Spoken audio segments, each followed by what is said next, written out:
Welcome to the Unhinged. Unhinged. The Unhinged Poddy. Welcome to the Unhinged Poddy. This is your host, Rasi, and this week we are spilling the tea on sustainability, dissecting its gendered burdens, corporate greenwashing, and digging into why the ultra-rich need to take responsibility for trashing the planet. And with me today is John, my neighbor and sustainability consultant, author, and accidental influencer, to share his insights and knowledge. Hi, John. Howdy again, neighbor. If you haven't already, please go listen to the previous 2 episodes, which are the first 2 parts of this discussion. We last covered how uneven the eco-burden is, touched on how powerful boycotting can be, and in this episode, we will examine if women are being set up for failure.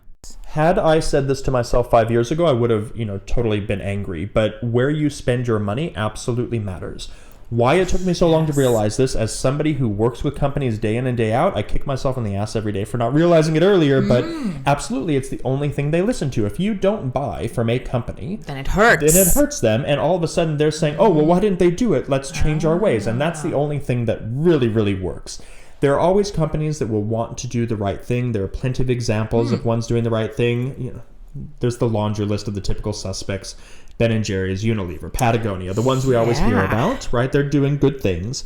But for the rest of them, you got to hit them in the pocketbook. Boycotting works. We've seen that over the past year with Starbucks and McDonald's boycotting because of what's happening in the Middle East.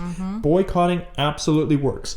Whether a company will say, hey, we're changing our ways because you boycotted us, they're not going to do that. They'll wrap it in some other language, but they're going to save face, works. And that's fine. We don't care. And that's fine. The ends justify the means. Boycotting absolutely works. If all of you take away nothing from today and this whole session, please take home this message. Boycotting works. It does make the companies and corporations stop, pay attention, and actually mend their ways. But do it the right way. I don't mean to put a butt on things. Like, don't do it just because you think they're doing something wrong. Make sure you have a basis, absolutely, or else you're just gonna, like we talked about earlier with green hushing, scare them into a corner. We don't want to do that. We want the good companies to continue being good, if there is such a thing as a good company, and we want the bad ones to recognize their bad behavior when it happens. That is very interesting, and it's good to hear. I know we've heard the success stories of people being so strong in driving this change as a mass, and it has led to change in how the companies operate too. But it's good to hear from a credible source that that's actually the case and it's reality. So do you also think the whole reason why the whole movement is driven towards largely women is to use them as a scapegoat? Hear me out. The parallel that I have is, how a lot of the times failing companies will hire women as CEOs because they're failing, so they need somebody to cop the fallout and to cop the blame. It's a glass cliff in this case. Do you think similar principle might be being applied in this situation too? Because a lot of the times you see, for example, influencing, and power is power, influence is influence, no matter how we want to slice it. A lot of the influencing industry, which is quite new, is dominated by women. Those being the stats, if women end up standing for sustainability, but then they can't be perfect. So if they're a fashion influencer about sustainability, tomorrow they buy something from Shein, they're gonna get called out. Do you think the fallout and the outrage is higher when women are imperfect at this? They don't have the luxury to be imperfectly doing this, even though it's reasonable. I think that's a really fascinating question that I have not really considered before. The lens I would put on it to begin answering it would be to look at kind of sustainability leadership within companies. And as you're talking through that question, the name that comes to, actually the name doesn't come to mind because I can't remember her name, but it was the first chief sustainability officer in the world was a woman by the name of, I want to say Linda Reynolds, even though I think that's totally wrong. So she was a former EPA, Environmental Protection Agency, deputy director under the Bush administration. Okay. And DuPont, the big multinational petrochemical company, they created the position of the CSO, Chief Sustainability Officer, and brought her on. This was back in 2004. So it's a really relatively recent thing.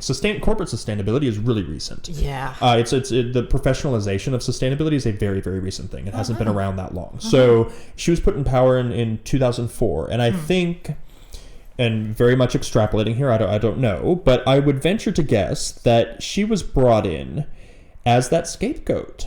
Because DuPont, as a chemical company, is obviously very much going to have bad PR, especially when it comes to sustainability. They didn't have any metrics. They weren't doing enough at the time. So why wouldn't they bring in a woman to say, hey, you need to fix all these litany of problems that we have, or you're going to be on the chopping block? So I think it absolutely makes sense. And if we look at, even today, most multinational companies, I would say about half of them, I think statistically, have some sort of a chief executive in charge of sustainability. They're not even a chief executive. They're sort of a high SVP level, right? So it's not even that important to most companies, even though they give it a chief title. Most of those are going to be women. I don't have the stats, but if I think through just my observation, I think through the faces and the names of the CSOs that I can see, there's about 183, which isn't a lot. I'm going to say, don't quote me on this, at least 80% are women. That's not saying they're all being scapegoated, right? Again, this is a traditionally a feminine profession, but yeah, I mean, why wouldn't they be? Like, you try not to be a conspiracy theorist, but it's not a conspiracy when you have evidence over history to back this up. So yeah, and more under scrutiny. When you're a woman, somehow the expectation on you is different. As it is, we know women have a lower threshold to be considered a failure in professional settings too.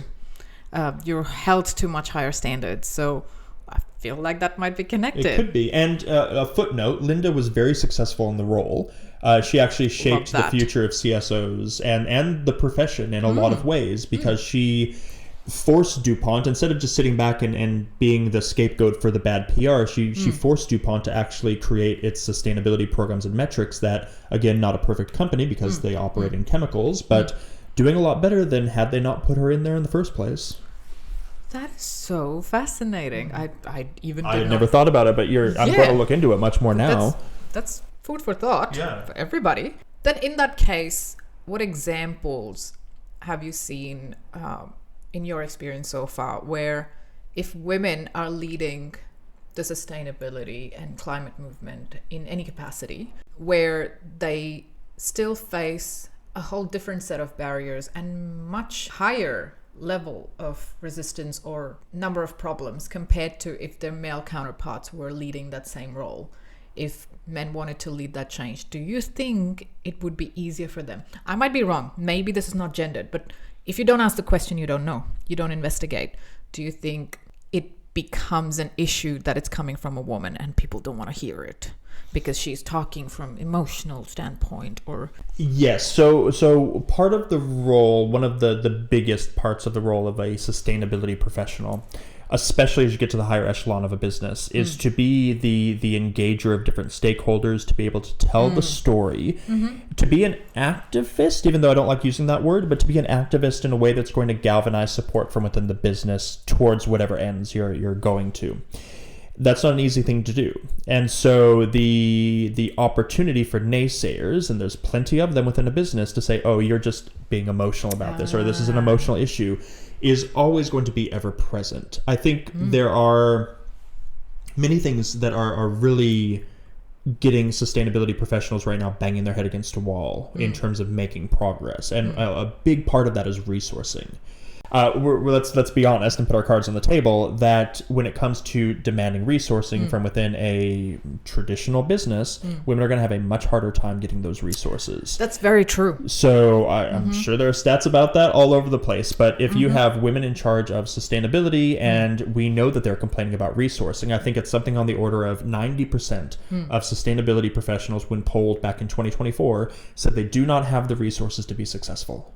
90%. And if you then start to piece things together and say, okay, the majority of us in the field are women don't have access to resources to be successful, it's too high. It should be it's much more concerning than it is, that 90% do not think they're going to be successful in their jobs because they lack the resources, whether that's financial, say-so power, personnel, all these sorts of things, or even a brain drain of people leaving because they're apathetic and they're over this because we push shit uphill every day. It's not an easy profession. Tech. Or tech as well. All these things playing a part are going to add up into the whole, right? So it makes sense.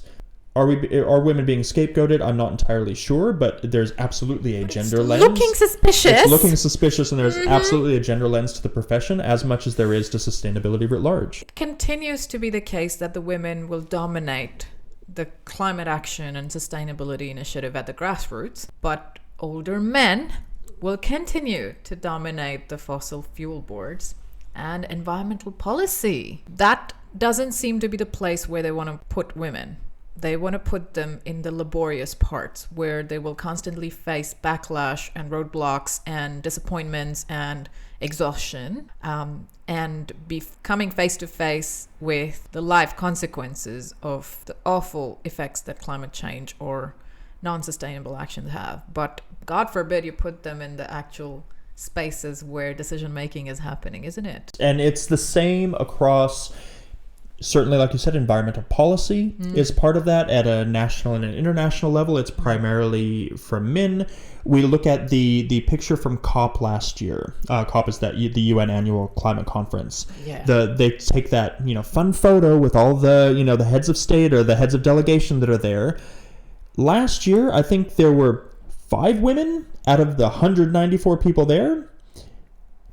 Obviously that's clearly an issue, but it's been that way sort of for several years. So how, if women are half the population, and as we've talked about, they're really affected by this more than men, and they're an infinitesimally small number of the delegates forming the policy, obviously a major issue. You look at any board of directors for any company, and you're just going to be shocked by how many pale male stale men sit on those boards versus people of color or women or marginalized communities. Never happens. And it's absolutely shocking. And when it does happen, they're in the role of diversity, equity, and inclusion. They will be in an HR function, or they'll be the CSO, this chief sustainability officer. But you sort of, before you even click on the webpage for these boards of directors, you already know what it's going to look like and who's going to be sitting in what position. And it's just part and parcel of the system that exists. Well, are we even surprised that women are not being invited to these spaces? Because look at what happened when they were discussing reproductive rights. There was no woman there. If it didn't occur to you to talk about reproductive rights with at least one woman present, then it sure as hell is not going to occur to you when you're having these other conversations. Because, nuance who? Impact who? And then when that happens, you formulate policy and practices and procedures that not discount but dismiss half the population. And so that's not a solution. When the solution doesn't impact everybody, it's not a solution. And it's not going to be sustainable. No. In other sense of the word either.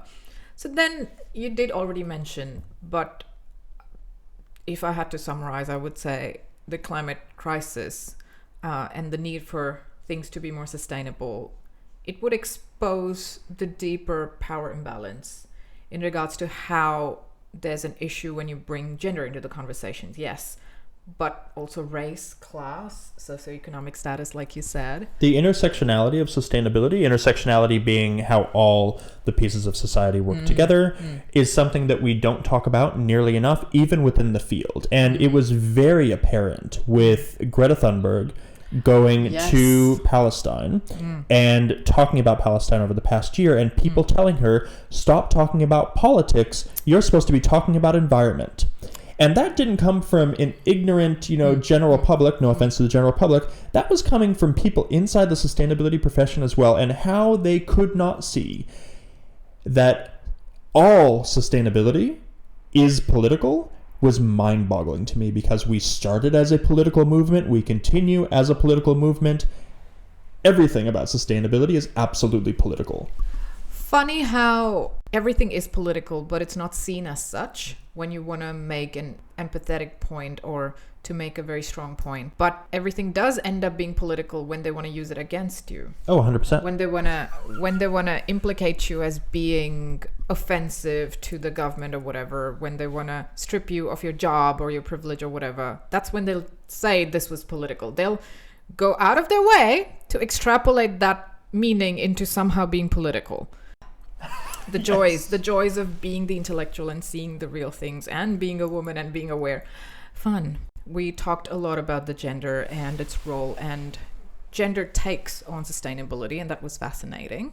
In the next one, we'll be talking about class, privilege, and the price of doing the right thing. So please stay tuned, and as always, please show love and engage. Thank you so much for that, John. It was amazing he came from downstairs to upstairs. This was so fun. I love it. I love it. And that was the Unhinged Poddy episode for today. I hope you enjoyed. Reach out to us at the Unhinged Poddy on our socials. Give me your feedback, suggestions. Tell me what you would like me to talk about next. Until then, bye. The Unhinged Poddy.